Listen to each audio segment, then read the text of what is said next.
Olá, sejam todos muito bem-vindos a mais um Capital em Debate. Eu sou Alexandre Nastio, diretor de redação aqui da Capital Aberto, que é uma das principais publicações, uma das principais referências sobre o mercado de capitais aqui no Brasil.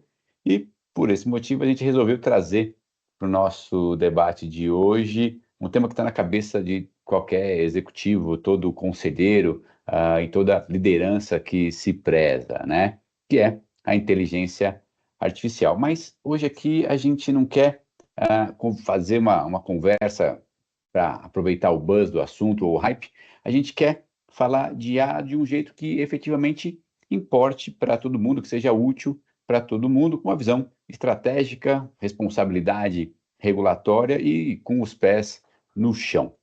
E para isso eu tenho aqui comigo um convidado que une as duas coisas que esse tema mais precisa, que é profundidade técnica e visão de negócio, que é o professor André Bodowski, que tem uma trajetória consolidada na intersecção de tecnologia, governança e mercado, e hoje ele vai nos ajudar a entender um pouco o que separa o executivo que fala de IA daquele executivo que usa a IA para tomar as melhores decisões. André, bem-vindo, boa noite, Muito, obrigado por muito aceitar obrigado. o convite. Prazer estar com todo mundo que está aqui. De maneira bem rápida, pensando quando eu estou assistindo um webinar ou estou lendo algum material ou estou consumindo algo, como todo mundo tem o tempo reduzido, então eu sempre penso que fonte é aquela. Então, o que eu espero poder trazer de longe, ser o dono da verdade. Acho que todo mundo é especialista em A, ninguém é especialista em A, é uma coisa muito rápida, mas é trazer algo estatisticamente válido, vou chamar aqui. Por causa do meu emprego, por causa do meu trabalho, a gente acaba tendo acesso e a gente está falando de centenas de milhares, não é centenas de pessoas, centenas de milhares de conselheiros, conselheiras, executivos, executivas de comitês, profissionais da área jurídica, e faz muita pesquisa e toda pública, e entende talvez um pouco melhor o que está acontecendo agora, o que as pessoas estão pensando que vai acontecer. Então, eu acho que isso é o primeiro ponto relevante. Eu trabalho para uma empresa global, a outra vantagem talvez é ter uma visão de Brasil, América Latina, mas também entender um pouco do que está acontecendo fora. Acho que tudo é válido, e claro, tem coisas bastante tropicais, mas a gente não pode perder de vista o que está acontecendo lá fora também. Então, relevância estatística, as amostras são relevantes e uma visão mais global também. Por favor. Legal. E, bom, só para explicar um pouquinho da dinâmica aqui para o pessoal que está acompanhando a gente, como vocês podem perceber, a câmera e o áudio de todo mundo tá fechado, mas a gente gostaria muito que vocês participassem mandando perguntas para a gente pelo chat aqui do Teams. Então, a gente tem um pessoal que está aqui nos bastidores ajudando a gente a separar as perguntas aqui para poder ler a maioria delas, poder fazer a maioria delas, e, obviamente, enquanto que vocês não vão mandando as suas, e podem ir mandando durante a conversa mesmo, não tem problema nenhum, porque a gente vai separando aqui e conforme a gente separar, a gente vai fazendo aqui para o André. Eu queria começar perguntando, André, hoje, assim, a gente vive um momento em que, como você comentou, todo mundo é especialista, ninguém é especialista, todo mundo fala de inteligência artificial, e isso está na mesa de CEOs, de conselheiros de empresa, de investidores, né? Mas, na sua opinião, quanto dessa conversa ela é substancial de verdade? O quanto que isso efetivamente é concreto, né? Assim, e o quanto o executivo aqui do Brasil, né? As pessoas que trabalham aí em cargos de liderança, o quanto esse executivo ele está preparado para lidar com a IA ou ele ainda está no estágio de escutar os discursos que tem sobre esse tema? Eu vou responder num framework, com foco, a partir do princípio que, claro, a gente tem uma audiência bastante diversa. Tenho certeza que pessoas que trabalham nas mais distintas empresas, em mais distintos departamentos, mas até pela natureza do público que foi convidado, a gente verá um pouquinho mais de gente do jurídico, um pouquinho mais de gente de relações com investidores, um pouquinho mais de gente relacionado com governança corporativa ou C-level.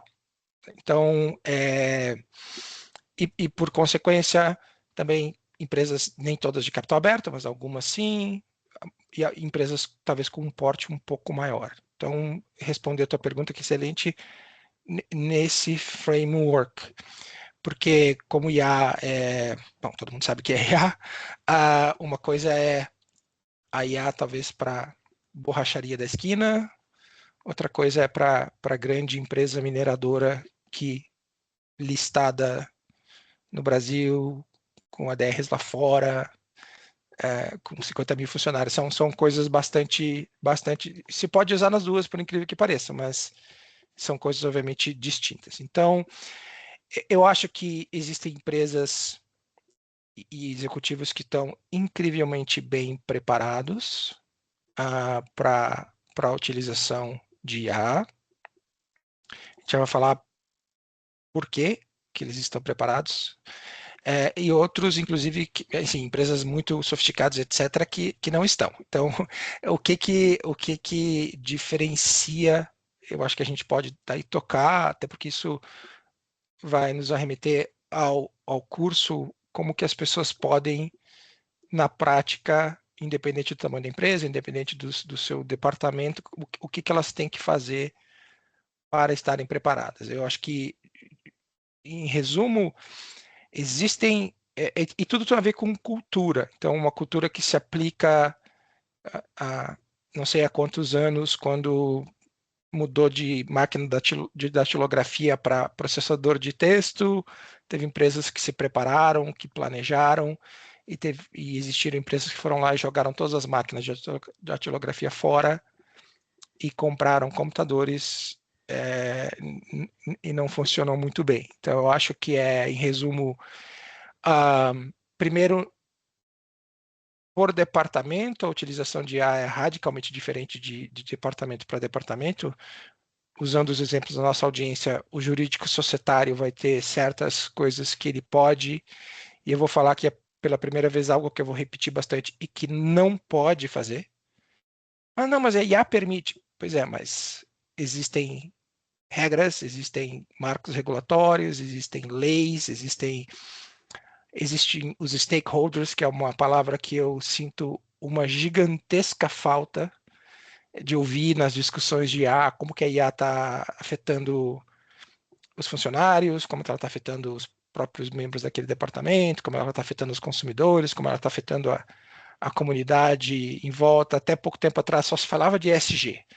Há 12 meses atrás você não conseguia falar com ninguém, cada 3 palavras que a pessoa falava, 2 eram ESG, e a palavra stakeholder estava, assim, parece que a palavra stakeholder foi eliminada das conversas, assim, é alguma coisa que a gente tem que tocar também, porque pode ter consequências desastrosas para as empresas, não levar em consideração como que a IA vai afetar. Então, recapitulando,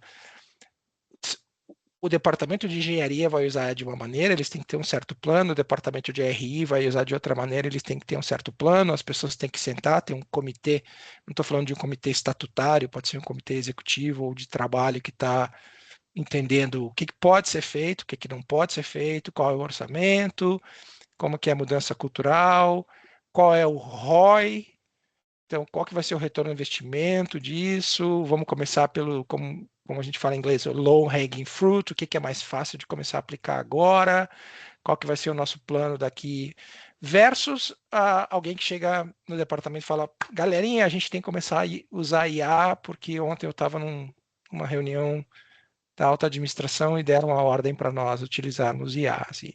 essas empresas provavelmente vão ter problemas. Elas não estão planejando, não estão entendendo, e a gente vai falar também sobre isso aqui durante o decorrer dessa conversa, inclusive de como, ao planejar, já começar a entender o que a IA vai ser daqui 12 meses, o que ela vai ser daqui 24 meses, o que ela vai ser daqui 5 anos, porque as coisas vão mudar. Como é que o entorno regulatório vai mudar, esse tipo de coisa é o que a gente vai conversar. Não, é super interessante, assim, tem a partir daí várias perguntas aqui que eu poderia fazer, mas eu queria ver com você uma coisa, assim, tem várias pesquisas, quais são setores estão mais avançados, quais setores estão menos avançados na implementação, no uso de IA, mas tem várias pesquisas que mostram, né, que os executivos, né, assim, toda essa nossa audiência que está por aqui, eles acreditam que a IA vai ser a grande tecnologia transformadora da sua geração, né? A inteligência artificial vai ser aquilo que vai mudar, né, a geração. Talvez que o computador, como você falou, foi para a geração passada em relação à máquina de escrever, mas a IA vai ser essa tecnologia para mais de 80% dos entrevistados em várias pesquisas, né?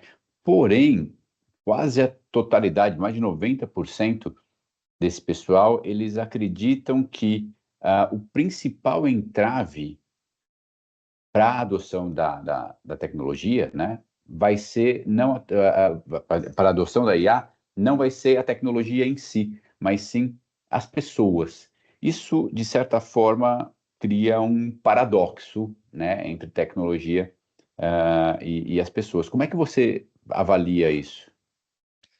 Aqui para responder, eu vou usar alguns dados, eu ia falar muito menos, na verdade, não muito a minha opinião, mas mais o que a gente vê acontecendo, gente infinitamente mais inteligente e esperta do que eu, colocando algumas questões. Eu acho que tem dois pilares fundamentais aqui.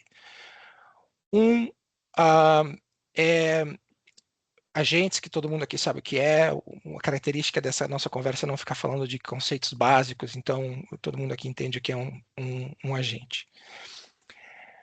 Na medida que os agentes vão ficando mais competentes, eu vou chamar aqui, e eles ficam competentes cada vez mais rápido, quando eles começaram, se a gente for pensar, quando era um chatbot simples, e daí eles começaram a ter pequenas tarefas e etc. Então, tinha um agente e algumas pessoas, e os projetos tinham tanto retorno, tanto tempo para serem finalizados. Daqui a pouco, o elemento humano vai ser o grupo dos indivíduos do grupinho, vai ser como se esses agentes pudessem olhar com cara feia para o humano e falar: puxa, você é o gargalo é você. Agora, né? Antes, nós agentes não éramos tão rápidos e tão bons, e nossas respostas não eram tão boas, tinham que ser avaliadas e checadas, etc. Agora, na próxima versão, na semana que vem, é quando a gente se reencontrar aqui, é uma piada, claro, os agentes não pensam assim, quer dizer, talvez pensem logo, a gente não quer mais convidar você, humano. Você está atrasando o nosso processo. Né? Você já é como falam os americanos, uma liability. Você já virou um passivo aqui, fique aí do lado nos olhando. Então, existe esse entrave que hoje em dia é mais comum nas áreas, por exemplo, de programação, essas que, por razões óbvias, que todo mundo que conhece adotaram IA de maneira mais rápida, talvez engenharia, onde há muita matemática envolvida, mas ainda não é o caso, longe de ser o caso. Talvez se um grupo de advogados ou advogadas estiverem usando agentes como uma ferramenta, os seres humanos ainda são incrivelmente importantes, não podem ser substituídos, são insubstituíveis, mas em certas áreas da economia ou certos departamentos da empresa, o ser humano ainda é um gargalo para a adoção. E vou terminar voltando a falar aquela palavra mágica que eu sinto bastante falta de escutar, que é stakeholders. Assim, nos casos em que existem muitos humanos envolvidos, seja por uma questão cultural da empresa, por uma decisão ou tecnológica, não houve, e é o que a gente mais escuta nos estudos de caso, não houve uma preparação dessas equipes para entender de verdade como trabalhar. Meia dúzia de seres humanos, mais meia dúzia de agentes, ou um agente, ou 3 agentes, o que for. Não havia, e se jogou todo esse povo numa sala de reunião, com os computadores, e não funcionou.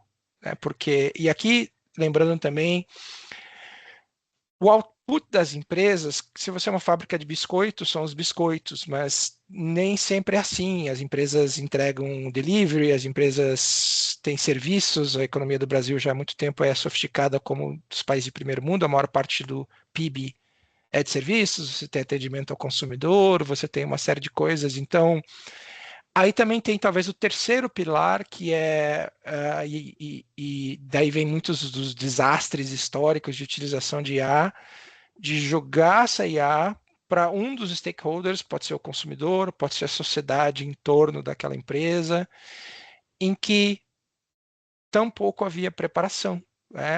Um dia o consumidor estava acostumado a falar com alguém no telefone, e sem nenhuma preparação da empresa, sei lá, a linha aérea poderia ter começado a falar: consumidores, aos poucos a gente vai começar a ter um agente aqui. Você entra no site, liga e de repente tem um agente de IA, não tem nenhuma explicação, não te avisam o que fazer caso você esteja insatisfeito, assim. Então as coisas, esses entraves para a utilização da IA hoje, porque é muito difícil prever o que vai acontecer daqui 24 meses, mas hoje estão menos relacionados com a tecnologia em si e mais relacionados com não preparação, não treinamento, não adequação cultural. E uma última coisa que a gente vai falar hoje com certeza, que é o human in the loop. O elemento humano que no final, por mais poderoso que seja o agente ou os agentes, os humanos que tem que estar ali avaliando o relatório de referência antes dele ser publicado, avaliando aquele contrato antes dele ser liberado, para não fazer, não vou citar o nome aqui, todo mundo sabe, para não fazer o que uma das Big Fours ficou famosa nos últimos 6 meses por ter sido pega criando relatórios caríssimos de consultoria por IA, se desculpou e continuou em diferentes países sendo pega utilizando IA pura e simples, sem nenhum trabalho, nenhum filtro para preparar esses relatórios. Então, esse é um exemplo desse tipo. É fácil usar, né? Mas não mediram, não souberam como fazer isso. E você comentou um pouco antes sobre assim, essa preparação em si. Dado que ainda existe tudo muito novo, né? A quem cabe preparar, seja o público interno, seja das empresas, né? Do ponto de vista da empresa, seja o alto escalão da empresa, seja esses outros stakeholders externos, né? A sociedade, o cliente, o consumidor. Essa preparação, ela vai se dar de forma orgânica, porque vai ser uma avalanche, ou existe alguma forma de você, de alguma maneira, minimizar esse impacto e criar esse ambiente de inserção um pouco mais amplo? No mundo ideal, como tudo, deveria ser top-down. Conselho de administração, no caso da sua existência, ou da alta administração, para os comitês, por sua vez, para as diretorias executivas e gerências. Esse é o mundo ideal. O que também se observa aqui, não é minha opinião, é o que a gente tem visto no mercado, pela velocidade da transformação, em alguns casos está sendo down top. Então, lembrando que em algumas regiões do mundo as reuniões de conselho são trimestrais para piorar a situação de velocidade, de dinâmica, agendas, ordens do dia bastante já cheias de problemas e questões e controles e compliance, etc. E muitos departamentos, muitas gerências, muitas diretorias não querem mais esperar, não podem mais esperar, e estão fazendo com que bata na porta do conselho ou da alta administração essa urgência de esse aqui é o plano, esse aqui é o departamento que a gente vai aplicar, como que a gente vai fazer, o calendário, quais são os KPIs para medir retorno, a gente mapeou todos os riscos, seja com os stakeholders internos, externos, seja regulatório. De novo, no mundo ideal deveria ser lá de cima e falar, pessoal, nós temos agora uma missão e está aqui o orçamento, está aqui o nosso plano, etc. Mas a gente tem visto pela velocidade esse mix. E depende muito de cada empresa. Quer Não concluir é alguma isso, coisa? não é isso. Assim, considerando a sua experiência nesse tópico, nesse assunto como um todo, quais são os erros mais comuns que você vê das empresas, dos executivos, dos conselhos, dos CEOs cometendo na implementação da inteligência artificial nas suas companhias? Inúmeros, é interessante perguntar. A gente tocou em alguns deles. Aculturação, etc. Mas vamos lá falar de algumas coisas bastante claras e que espero que possam ajudar a audiência que está aqui. Como qualquer plano dentro da empresa, como qualquer projeto, se deveria ter claramente o que você quer atingir no tempo, quais são os KPIs, what success looks like, aquela frase clássica assim, como é que a gente mede, isso deu certo, não deu certo mais ou menos, esses KPIs têm que ser atingidos quando, então a gente conversa, lê, escuta nas nossas pesquisas de projetos que assim, temos que usar IA.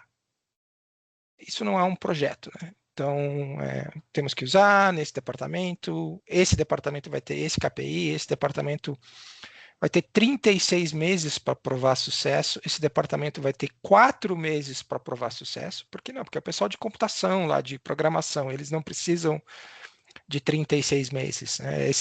É assim que a gente vai entender. Riscos. Eu acho que a utilização de IA nas empresas é gerenciar risco. A gente tem muitos advogados e advogadas aqui que sabem daquele clássico advogado que sempre diz não. É muito fácil falar não para tudo, não para essa cláusula, não para... O advogado e a advogada ideal é aquele gerador de negócios, de crescimento, de sucesso, que diz essa cláusula possui esses e esses riscos, esse é o tamanho deles, a probabilidade que eles ocorram, na medida do possível, claro, se eles acontecerem, os resultados podem ser esse, assim, a alta administração pode tomar uma decisão baseada em fatos, né, ou na medida do possível que pode vir a ocorrer. A mesma coisa deve ser aplicada com IA. Nós vamos ter por exemplo, a gente sabe, e de novo, isso não é minha opinião, são casos em que se decidiu que o atendimento ao consumidor ia ser substituído por IA. Qual foi o objetivo dessa empresa em ter feito isso? Economizar? Eu entendo que orçamentos são limitados, mas eu acho que esse não é um tipo de KPI. Assim, economizar gerou mais negócio, gerou menos negócio, aqueles consumidores foram atendidos até um certo ponto, depois escalou para um ser humano, a gente vai fazer algumas vendas ocorrerem ali. Assim, muitas vezes não tem isso. Alguém disse, nós precisamos reduzir o nosso custo de atendimento ao consumidor 50%. Isso não é um KPI de um projeto decente. Assim. Normalmente são KPIs mais complexos do que esses. A mesma coisa, nós vamos reduzir o tempo de avaliação dos nossos contratos. até onde que é o ideal, assim, aquela lei 80-20 Pareto, assim, vale a pena realmente reduzir a tal ponto que o número de erros suba. Então, vamos começar reduzindo em 20, vamos começar reduzindo em 40, vamos entender qual vai ser o controle. Outro tema que a gente escuta, infelizmente, pouco. Quem será responsável pela auditoria da IA, do output da IA? Se planeja automatizar certas funções dentro da empresa, existe uma equipe em que, obviamente, existirão outras IAs, mais seres humanos também, que são responsáveis pela verificação daquilo. Constantemente, existem casos documentados em que se fez uma certa verificação e depois se parou, porque não, funcionou. Mas os dados hoje em dia mudam com muita frequência, tudo é muito dinâmico, os consumidores, a maneira que as pessoas fazem as coisas, e o que era válido há 60 dias atrás, a IA começou a alucinar depois de 60 dias, porque a base de dados começou a ser transformada. Então, conclusão, é preciso ter controles, é preciso ter KPIs, como qualquer projeto, com muita clareza, entender o que é o sucesso, ter auditoria, parar, avaliar esses dados, levar a alta administração, ver onde teve sucesso, onde não teve sucesso. Nem sempre se pode usar IA em tudo. Focar no que teve sucesso, deixar de banho-maria um pouco, talvez o que não foi tão bom, continuar com os humanos envolvidos. E falando sobre isso, uma coisa que me ocorreu, outro dado concreto, não uma opinião minha, de empresas, a gente escuta muito nos Estados Unidos, se aplicam ao Brasil também, é porque as notícias lá acabam sendo um pouquinho mais disponíveis, mas empresas que estão usando como diferencial competitivo em algumas coisas não utilizar IA.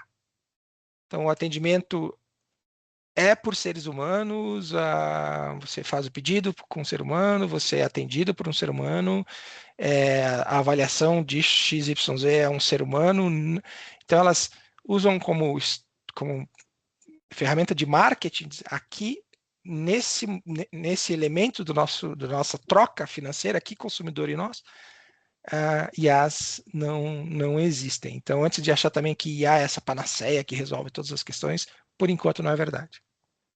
Não, legal. Chega uma pergunta aqui da Ana Luísa Farias, que ela pergunta o seguinte: como a IA impacta o papel e a tarefa do conselho sobre a empresa?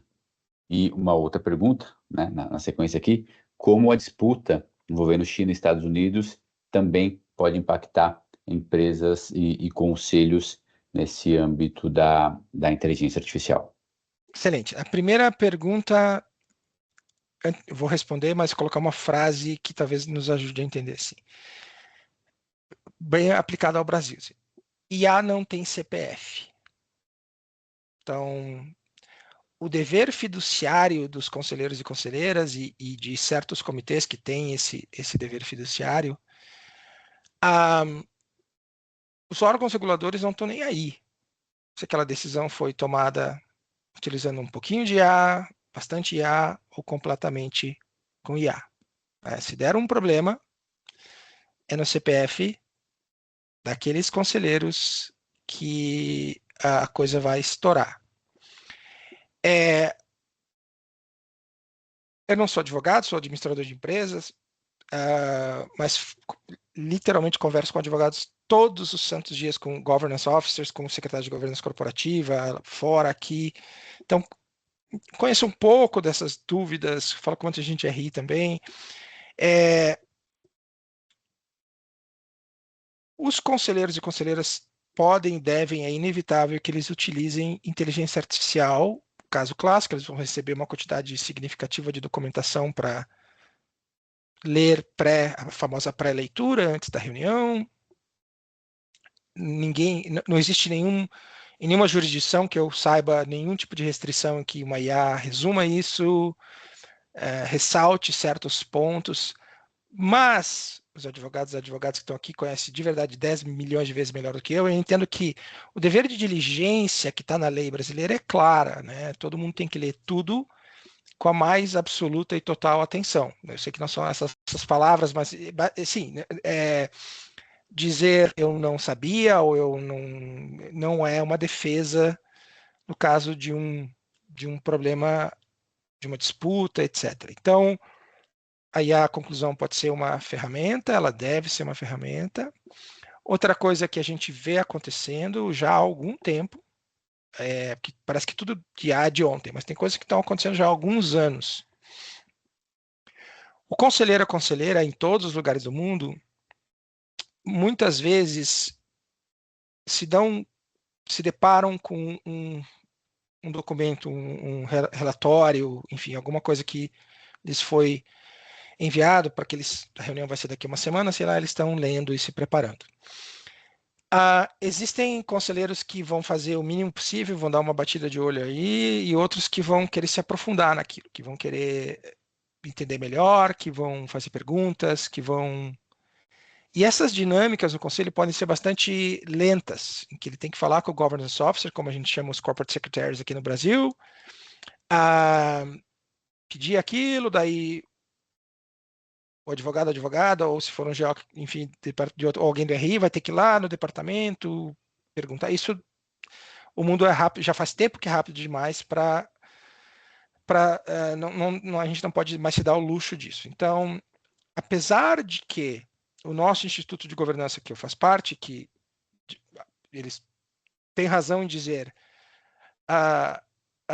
nose in, but hands out, ou seja, ok, não se meta, e eles estão certíssimos em falar isso, é uma discussão bastante complexa, porque tem gente que diz, eu entendo, claro, a gente não pode se meter na gestão, mas até pelo risco que o conselheiro ou a conselheira tem, o CPF deles que está lá, eles devem sim poder pedir mais informação, poder ter acesso.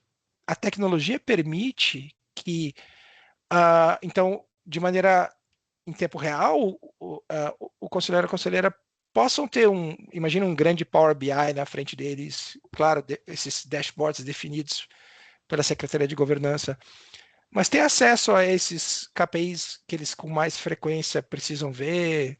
O pessoal do comitê de auditoria, isso é muito comum, precisam ver. Tá, estou vendo um relatório aqui que teve 40 anomalias. Quais? Qual foi o risco residual? Não dá tempo de esperar que alguém prepare uma coisa, até porque às vezes demora tanto tempo para preparar isso que quando chega o cara fala, tá, mas eu tô com o mesmo problema, eu pedi semana passada que eu queria um negócio aquele dia, agora vocês demoraram uma semana para me entregar e fica um loop infinito, assim. Então, a tecnologia e tem muito IA por trás disso, mas muitos seres humanos envolvidos também, traz essa dinâmica, digamos, que eu acho que só tem a melhorar, só tem a melhorar o papel de todo mundo, reduz o risco, melhora o trabalho de todo mundo. Última observação que eu faço, e aí é um métier que eu estou envolvido literalmente no dia todo, assim, não faz mágica. Aquele conselheiro e conselheira que infelizmente não estão muito engajados, que a gente sabe que existem infelizmente, pode jogar IA na mão deles, pode fazer o que quiser, que eles vão continuar fazendo o mínimo possível. Mas a gente também sabe que está acontecendo uma coisa bem bacana. Talvez aquele conselheiro que não era tão engajado com os resumos, com a IA ressaltando certos temas estratégicos, você acaba trazendo essa pessoa de maneira positiva, fazendo que ela esteja um pouco mais engajada nesses processos. E aí, já que é uma coisa que eu lido no dia a dia, eu aproveito para dar uma dica aqui. Jamais, eu vou enfatizar isso, não coloquem prompts na frente de conselheiros, vai ser um desastre total. A gente pode falar sobre isso depois. Sobre a China e os Estados Unidos e o Brasil, gente muito, muito, muito mais inteligente do que eu já definiu o IA como uma equação bastante simples. Energy in, intelligence out. Desse lado você coloca energia elétrica, desse lado sai a IA. São os data centers que consomem bastante energia. Água é meio que não é mais verdade, porque eles reciclam a água, não que seja zero, mas como as pessoas falam que o problema é a energia. A China tem há muitos anos se preparado para ter energia renovável, abundante, com hidrelétricas, com solar, com wind, com vento, há bastante tempo. E o que a gente está vendo nos Estados Unidos, não porque eles são melhores ou piores, só porque eles começaram um pouquinho antes que a gente, o que a gente tem visto nos Estados Unidos são estados e cidades que estão fazendo protestos físicos, algumas vezes protestos, assim, dizendo não pode abrir um data center aqui. Então, estão proibindo os data centers, o data center ter que achar um outro condado, um outro estado que permita isso. Por quê? Porque em vários estados e cidades e condados em que abriu a conta energética das pessoas, subiu 50%. Né? Eu acho que, estou pensando aqui, eu morava em Nova York, até lá é privatizado, assim, tudo é privado, então demanda e procura. Tem mais gente pedindo energia, não são estatais, não tem controle, tem alguns tipos de controles, mas não na conta, então subiu. Tem algumas pessoas que se preocupam também com questões da coisa eletromagnética, dos data centers, isso é uma discussão, enfim, não é, acho que a energia é o principal ponto. Então, conclusão, gente muito, muito, muito mais inteligente do que eu disse que em um período de tempo relativamente baixo, a China vai dar um salto impossível de se conseguir chegar. Tá? A chance dos países, estou falando de novo dos Estados Unidos porque é o que a gente tem os dados, mas isso se aplica ao Brasil, enfim. Talvez a chance de ser revertida, eu sei que o Elon Musk não é uma pessoa popular entre algumas pessoas, não tão popular entre outras, mas ele fez uma solicitação à Agência Espacial Americana de enviar, se não me falha a memória, o número parece louco, até 1 milhão, vou repetir o número, até 1 milhão de satélites que são pequenos data centers. O espaço ele é frio, né? Não tem o problema da refrigeração e não tem atmosfera, então com uma placa solar você consegue ter de maneira mais eficiente a energia. Então, e depois você transfere, vai a solicitação ao data center e você transfere hoje em dia com relativamente baixa latência, são satélites que estão de baixa órbita. Talvez, eu não sou engenheiro espacial, mas isso seria uma maneira de talvez reduzir, se isso não for feito, na opinião de gente bem técnica, é impossível catch up com a China, não tem como, eles têm muita energia barata, e por fim, o que eu vou falar aqui não é um julgamento político de verdade, eu sou totalmente apolítico, assim, não dá para fazer protesto contra data center na China, né? O povo ali da aldeia, eu não estou dizendo se é certo ou errado isso, eu só estou colocando aqui, se o governo decidir aqui vai ter um data center, ali vai ter um data center, a questão do nosso ocidente democrático tem coisas incrivelmente maravilhosas e tem a democracia que é incrivelmente maravilhosa, mas a gente pode ir lá protestar e falar, eu não quero um data center aqui, talvez um certo país não possa ter isso lá, e na China isso não vai existir. Muito bom. Eu já ouvi falar também coisas sobre instalar data centers na Lua, enfim, Seria muito coisas. caro na Lua, mas um satélite como o Starlink, que é um exemplo de um Sim, satélite de relativa baixa órbita, você pode ter um monte desses, receber energia do Sol, e eles se movimentam, então 24 horas, e não precisam ser refrigerados, então é bastante eficiente. não, legal. E você falou da necessidade que o conselheiro, né, que a IA não tem CPF, ou seja, são as pessoas que no final das contas tomam as decisões com base na IA ou não.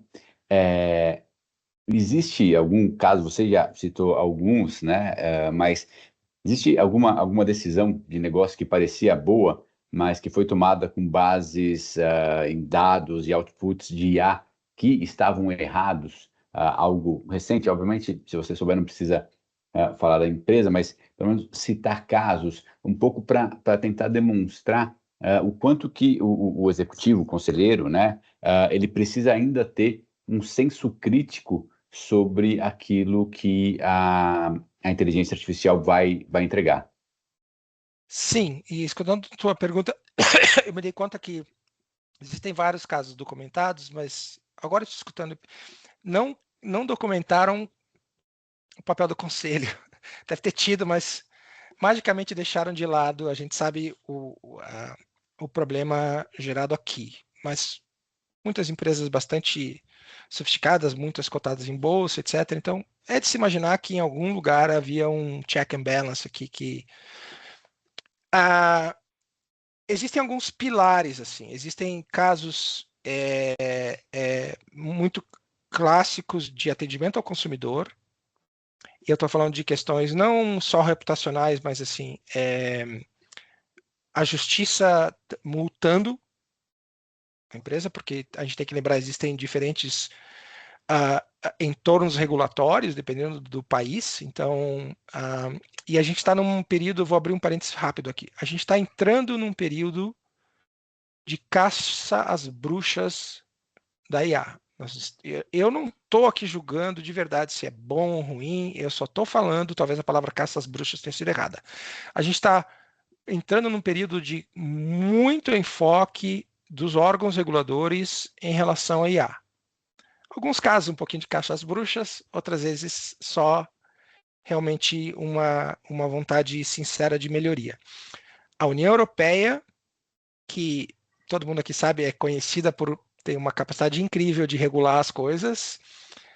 Se pode discutir aqui se ela tem tanta capacidade mais de inovar como tinha no passado, mas de regular eles têm uma capacidade bastante grande.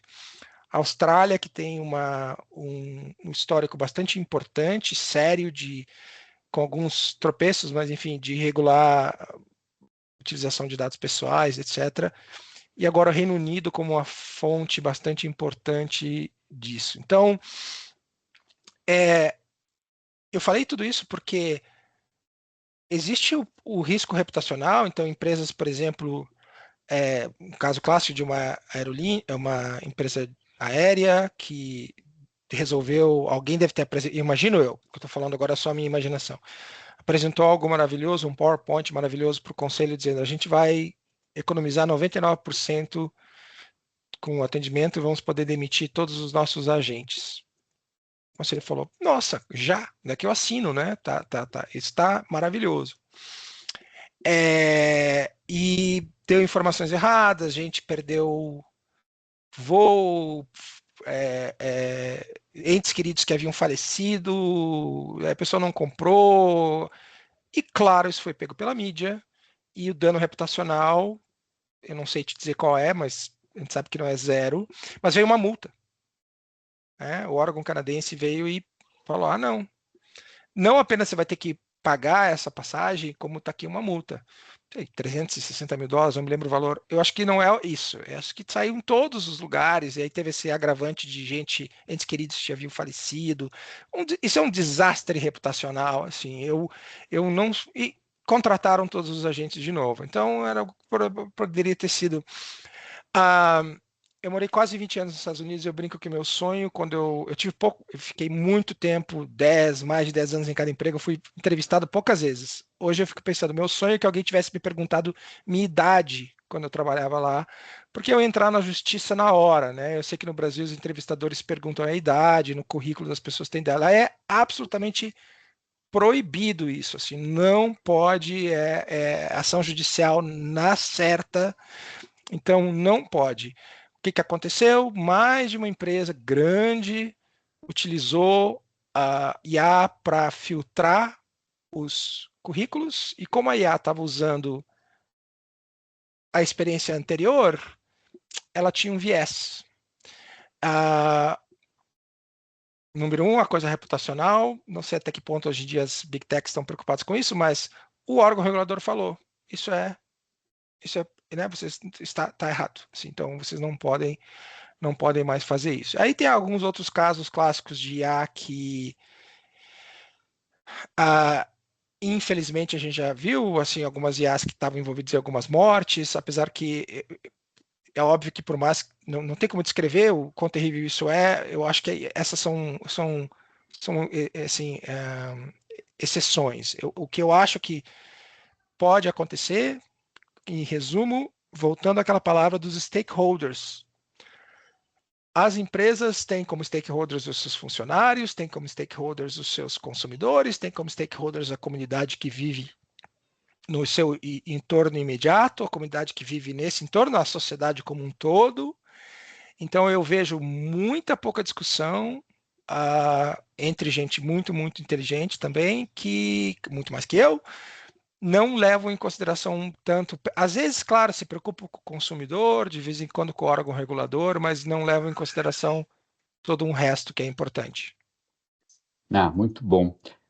Bom, a gente vai ter aqui, você vai ser o professor do curso que a Capital Aberto vai promover. Então, para quem não conhece, não viu ainda, não foi impactado aí pelos nossos comunicados, pode acessar o nosso site. Lá tem bastante informação sobre esse curso de IA para executivos, né, que vai ser realizado, e o André vai ser aí o professor. E, André, sem dar muitos spoilers aí sobre o curso, o que vai ser passado ali para o pessoal que participar desse curso? Qual que é um pouco da Sim. ideia e o que a pessoa vai sair do curso tendo visualizado, tendo aprendido o quê?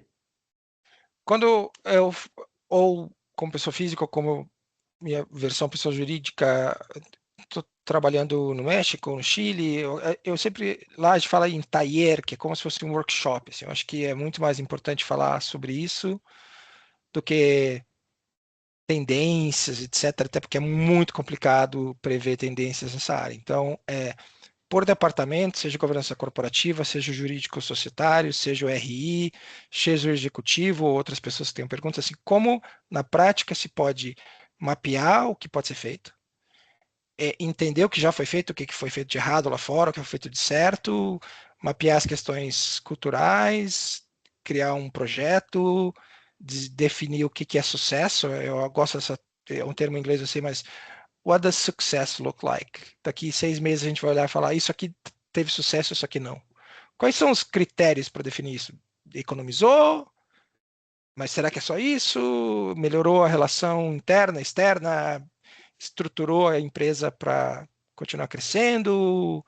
Reduziu o risco regulatório? Ou gerenciou os riscos regulatórios? Então, eu acho que é bastante importante ter esse tipo de coisa. Dizer vamos usar ou não vamos usar, qualquer pessoa pode fazer, mas gerenciar esse risco, gerenciar o risco residual e, talvez muito importante, como a AI é muito rápida, esse projetinho que a gente escreveu agora, daqui 6 meses, ele tem que ser revisto, já, talvez até antes. Porque já tem outro agente, já tem uma nova lei vindo. Uma coisa que eu sinto falta, não só eu, outras pessoas também,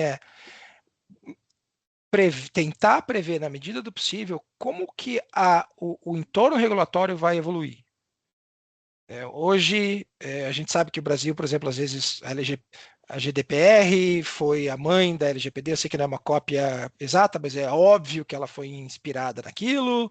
Então, está tendo o AI Act da União Europeia.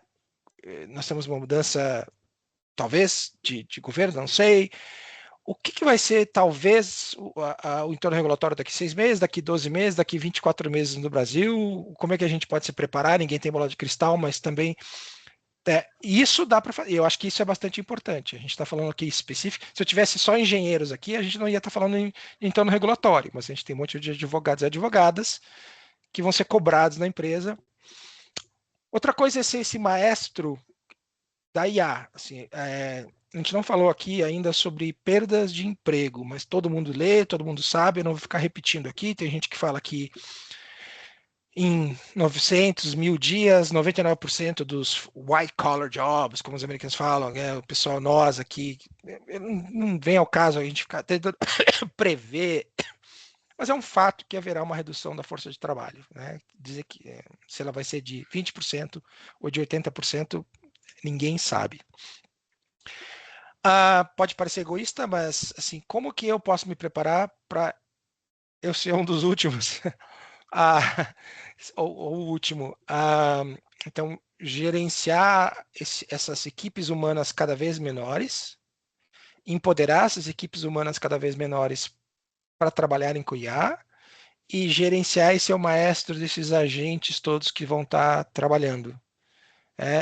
A gente, o pessoal da nossa idade foi treinado para gestão de pessoas, mas tem que fazer gestão desses dados. É tudo muito rápido, tudo muito potente. Então, como que eu posso ser a pessoa que vou ter mais longevidade lá no meu departamento e não ser a que vai ser mandada embora daqui 6 meses? Porque vai ter gente que você vai ser mandada embora.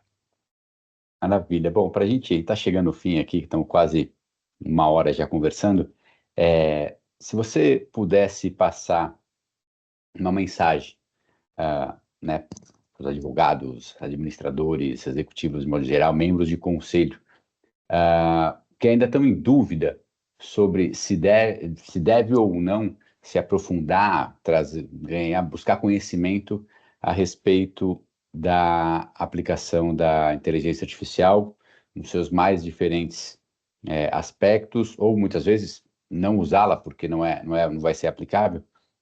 Qual seria essa mensagem que você passaria para essas pessoas que ainda estão em dúvida se devem ou não entrar Acho de que cabeça nesse negócio? todo mundo deve. Talvez a razão mais mundana seja essa que eu acabei de falar, as reduções. Tem gente que diz assim, se você, em inglês, mas vou falar em português, se tudo que você faz durante o dia lidar com zeros e uns, lembrando do computador por trás é zeros e uns, né? É uma questão de tempo de ter alguma transformação complicada no teu emprego. De tempo. Se você ainda move átomos, conserta ar-condicionado, etc., isso vai demorar bastante mais tempo. Mas nós aqui, que a gente mexe com zeros e uns, ninguém deveria ter uma dúvida que isso vai acontecer. Existem, falando em legislação, agora essa semana a China, falando de China, proibiu empresas de demitirem por causa de IA. Isso vai chegar no Brasil também, talvez demore um pouquinho mais, mas enfim, é inevitável. Então, converse com as IAs, a IA você conversa com elas, né? Você senta e fala, eu devo ou não, eu sou advogado, eu devo ou não me aprofundar? Vai responder. Como eu faço? Assim, converse com a IA, né? Use a IA. Isso é mais do que simplesmente jogar um contrato e pedir algum covenant nesse contrato. Não há nada de errado fazer isso, mas já te economizou um monte de tempo lendo.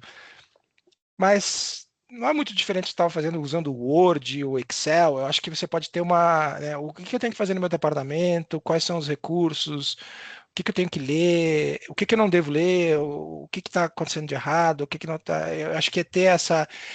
O Mark Anderson, que é um investidor famoso nos Estados Unidos, 10 bilhões de vezes mais inteligente que eu, ele falou.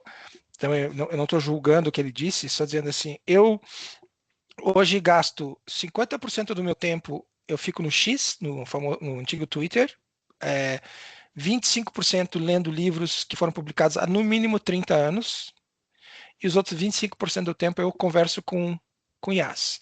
Eu não leio mais.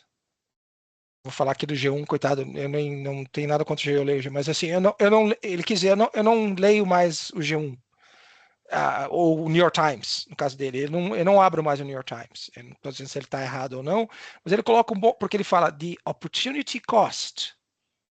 Está crescendo. Então, o custo de estar pegando minutos da minha vida e opinião dele, no New York Times está cada vez subindo cada vez mais e eu estou ganhando muito mais tendo acesso a certas fontes, e uma delas me chamou a atenção na frase dele, conversando com as IAs. A IA é se você quer aprender, você tem que estar vivendo o dia inteiro com elas, senão você não vai, senão elas vão ser só uma ferramenta como o Word e o Excel são. Conversando só para trazer um caso pessoal aqui ontem, me preparando, estudando um pouco para hoje aqui, né, para a nossa conversa de hoje, eu estava conversando com minha esposa e ela trabalha numa empresa chinesa e a própria empresa desenvolveu a IA dela ali para uso interno, estão testando, fazendo alguns testes. E ela falou a seguinte frase, que eu tenho a minha IA aqui, que eu uso já, testando algumas coisas, e ela disse a seguinte frase: você tem que tratar a sua inteligência artificial, né, o seu aplicativo, sua IA, como se fosse um colega de trabalho. Você deve falar com ela como se fosse um colega de trabalho, que vai um pouco em linha exatamente com o que você está falando, não usá-la meramente como algo instrumental, mas sim para buscar algum tipo de crescimento ali, de uma informação, uma visão, pelo menos, diferente da que você tinha até então. E também uma coisa que a gente vai tratar no curso, é importante lembrar a todo mundo. Todo mundo tem acesso a IA. É uma commodity. Uma pode ser um pouco maior, um pouco melhor, um pouco mais rápida, um pouco menos rápida, mas são gratuitas, são fantásticas. As empresas que disponibilizam as pagas ainda melhores. Conclusão, como que e as empresas vivem em torno de concorrência, certo? Eu faço um biscoito, tem várias outras empresas que fazem biscoito, eu entrego comida, eu sou o iFood, eu tenho outras empresas que, aliás, chinesas estão entrando no mercado. Elas também estão usando IA. Todas têm acesso. Então, e os seus departamentos jurídicos de RI, para a galera que está aqui, também tem acesso. Assim. Então, eu estou valorizando aqui o humano, porque no final do dia, quem vai pensar, vai ter um insight, vai conseguir prever o futuro, todas têm acesso àqueles dados. Então, o que vai fazer que essa tenha sucesso e aquela menos sucesso? Né? Então, acho que é isso, porque não é que, não, só eu tenho IA. Não, não, não, não, não. Todo mundo tem. Então, você e o conselho e os chefes e as chefas vão chegar e falar, e aí, ó, precisamos crescer, você precisa usou IA, mas eu preciso do teu insight que vai me dizer. Porque o chefe, quando vê o PowerPoint sugerindo um rumo para a empresa, vai confiar em você. Não vai confiar na IA. Porque sabe que o concorrente também tem a mesmíssima IA e é uma commodity. Maravilha, André. Obrigado pelo seu Obrigado a tempo aí, pela vocês. disponibilidade. Espero que todos tenham aproveitado, pelo menos saído daqui com um pouco mais de entendimento sobre os rumos que a gente está tomando, ainda que curtos, né? É um negócio muito volátil, mas conto com vocês para participar do curso, para ver o que o André vai se aprofundar um pouco mais nessa conversa sobre inteligência artificial e a aplicação disso nos mais diferentes segmentos. Boa Super noite a prazer. todos, até mais. Tchau, tchau. Grande abraço a todo mundo.